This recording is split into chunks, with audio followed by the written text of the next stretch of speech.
Alright, hello everyone. Sorry if my mic is too loud. My goodness. It's like one day the mic is so loud and then the next day it's... Ugh. Well, what's up with my computer? But in any regard, we have to talk about a serious incident that occurred on the LIE this morning, and it's a weird coincidence to think that we had a serious accident in Riverhead out in Suffolk yesterday involving a Suffolk County bus, which I'll card that video right now. Pine Power LI did an excellent job covering it.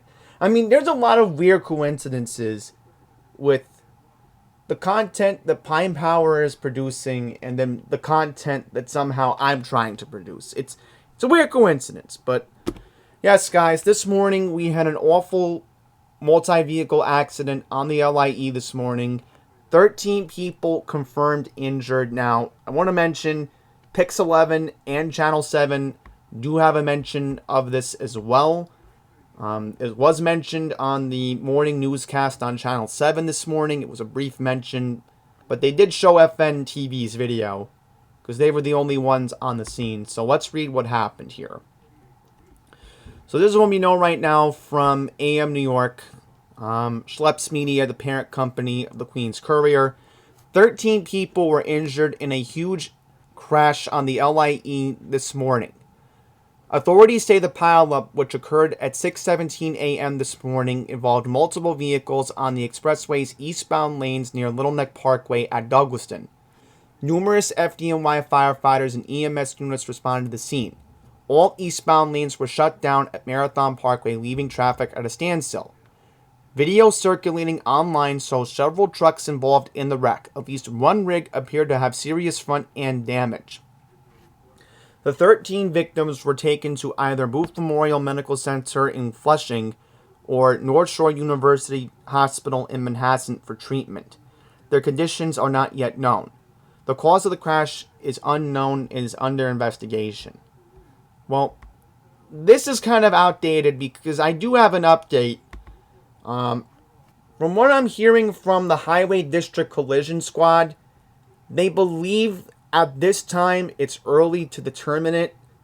The weather was bad at that time this morning. It was raining at 6 a.m. from what reports were suggesting. In fact, the road was actually flooded for a bit from what I was seeing in this video. So let's just quickly show you what we can play from FNTV right here. So as you can see here, it looks like at least there were 3 trucks involved in this accident. And as you could tell, and I've been through this part of the LIE numerous times over the years, this is not a place where you want to get into an accident, alright? There's no place to pull over.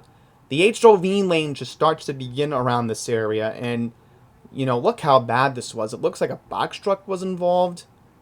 Yeah, look at that. I don't want to play that part, no. So we're just going to quickly fast forward through this. I do apologize. I don't want to, you know, just... So as you can see here, there was a box truck involved in this accident this morning. As you can see here, it looks like an SUV might have been involved. You know, look at that. Let's see, this truck, right? Yeah, look at that. That truck got involved. Wow. Yeah. So I'm just going to quickly fast forward, taking a look at this truck. But that's not what I'm looking for. I know I saw something in this video where it showed water on the road. I think that might have been the part. Yeah, see, there it is. There it is. There was water on the road this morning. So pretty much from what I'm hearing from Highway District this morning, it sounds like the weather might have played a factor into this. And this is why I keep saying, when you know the weather is bad, you need to drive 10 miles under the speed limit. People just don't understand. You can't be driving the speed limit in bad weather. You have to at least do 10 miles under the speed limit. I've heard from the police. They told me this numerous times. You need to slow down when weather conditions get bad. 10 miles under the speed limit. In fact, believe it or not, if you see the signs in the LIE, you are actually allowed to go 15 miles below the limit. But then after that, if you're going below 40, the police can't ticket you. So, unbelievable, folks. I mean, people just don't slow down when it's bad weather, and this was probably caused the accident this morning. By the way, I want to mention that we did have another lithium-ion incident this morning. Let me just confirm it. Right, it was actually last night. My bad. So look at this. We actually had a lithium-ion incident in a garage in Queens. So let's look up this address. Yep, I knew this was Astoria. So that probably got ignored by the media as usual. Yeah, and then there was an awful story on the Upper West Side. We're not going to talk about that. But look at this. There was another multi-vehicle accident last night. Where was this? It's confirmed pin. The media was MIA on this. Yep. Right near the Hollis train station last night. So, there you go. I mean, the media sometimes ignores these major stories that, you know, I gotta cover. By the way, before we wrap up this video, I do want to talk about an update regarding that incident in Flushing we talked about a couple days ago. But I do need to read this. This is very important. Alright, so we have a major update from the FDNY this morning. Effective this morning at 9 a.m., New York City will reduce staffing on all fifth-man fire engines.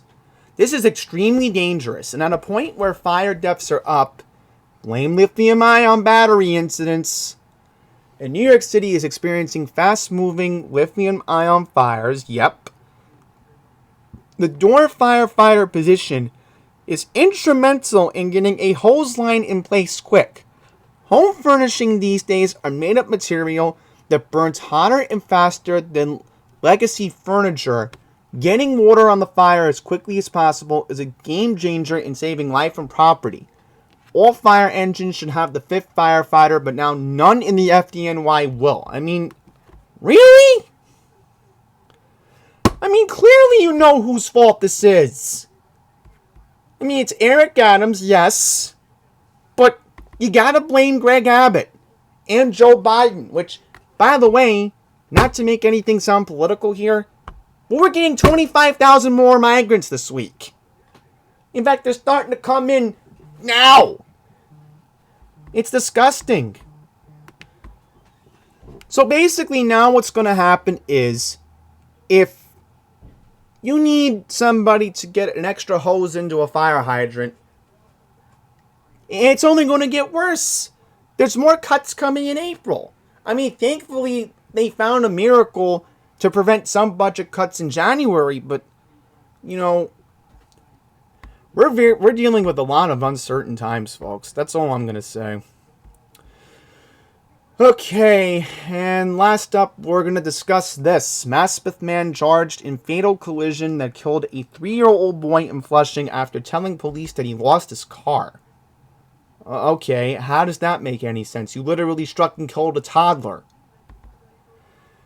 A Maspeth man was arrested back on what day? Right.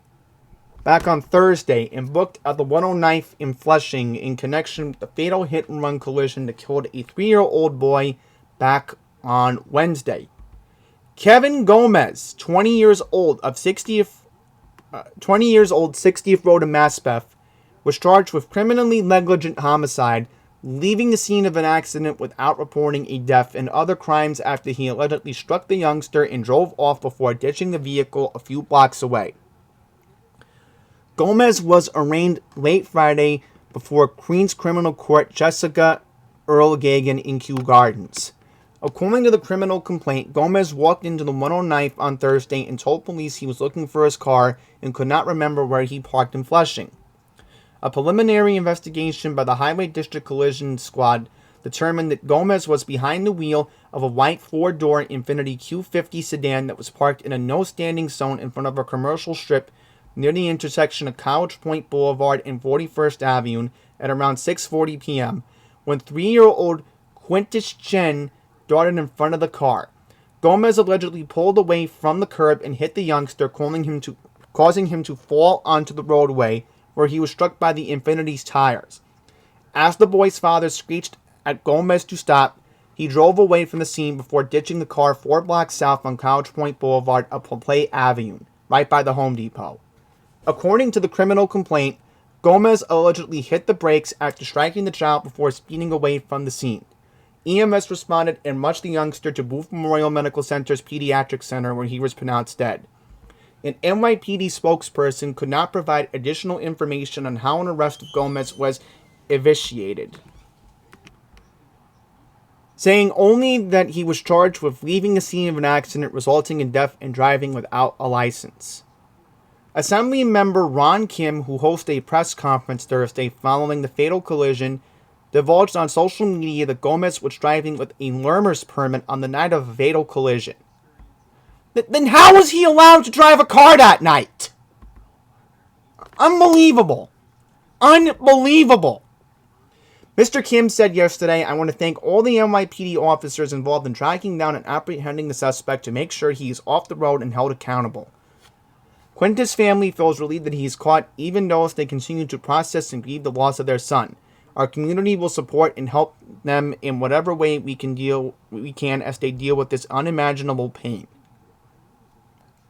Kim also announced he launched a GoFundMe page on behalf of the Chen family to raise $50,000 for the funeral, medical, and legal bills. One of the final wishes of the family is to transport the young boy's remains to Oklahoma, where he can be laid to rest near his grandparents. "This is an unbearable tragedy for any family to go through. I am once again offering my deepest condolences to the Chen family. The pain they are enduring is unimaginable," Kim said. The ambitious fundraising goal of $50,000 was set with the hope that our community and all those who wish to support the Chen family can come together to live through this very difficult moment. Yeah, and I'm telling you, I mean, this kid should still be with us, you know. Just because some person with a driver's permit, I mean, unbelievable. So, this happened near the intersection of Main Street and Jerry Avenue, which was named Allison Hope Leo Way in honor of another 3-year-old child who was struck and killed by another driver from Maspeth 10 years ago. After the death of her daughter, Amy Tam Liang founded Families for Sweepstakes, and she and her husband, Shi P. Liao, joined Kim at Thursday's press conference. Yep, so look at that. I mean, I certainly remembered when this incident happened. So, trust me, I get it. "It's been 10 years since I lost my 3-year-old daughter, Ali, not far from the spot where the Chen family son was killed," she said. "I know the unimaginable heartbreak, and I am outraged that another family has to experience what we have endured." So, yes, I mean, I guess the only thing I can do to wrap up this video is to, I guess, end things on a light note, and that is Jersey Mike's. Their planned location here in Fresh Meadows has finally opened. So at least there's some good news, at least. So here we go. Here are the details. A New Jersey Mike's sub opened at 61-34 190th Street in Fresh Meadows on Wednesday, November 29th. The third location to bring New Jersey-style sandwiches to Queens.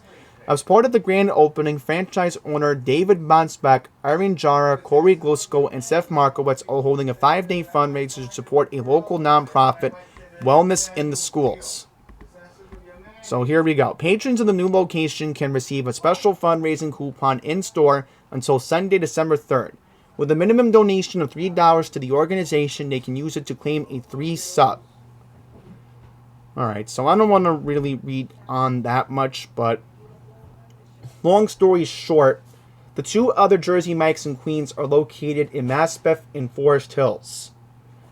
But the sandwich chain has more than 2,500 locations across the country.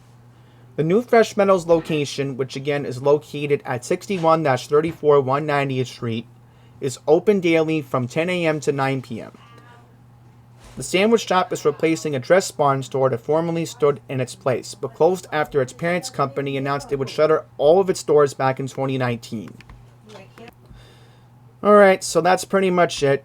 And if anybody's going to ask me if I'm going to talk about George Santos, you know what? Let's just wait for the special election to get called, and then we'll go from there, alright? Because we had to talk about what happened with the LIE incident, and we had to give an update about the awful accident that happened in Flushing. So that's all I really have the time to talk about today.